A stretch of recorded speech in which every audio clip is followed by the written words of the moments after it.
tough on both sides. She's going to be under an enormous amount of scrutiny, but one thing I think is clear so far from Judge Chutkan is she wants to move this along. She certainly does. You know, it's interesting, Norm, you know Judge Chutkan well. How do you expect her to approach this case going forward? Wolf, it's a fascinating draw, randomly selected on the wheel to get Judge Tanya Chutkan.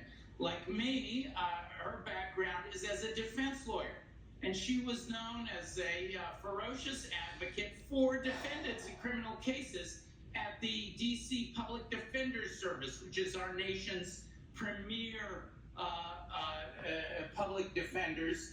And so she is attuned. She didn't just give the government what they wanted. She's very attuned to the needs of the defense.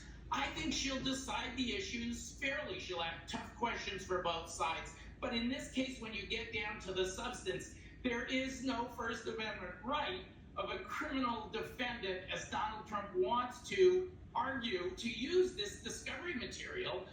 It's normal to have a protective order, so more than half a loaf is going to go to DOJ, most likely on Friday. Good point. Ellie, Friday's hearing will come one day after another proceeding in the classified documents case down in Florida, which Trump's team cited in its request to delay what's going on here in Washington. How will his team keep up as these many hearings and many trials continue to pile on? Oh my God.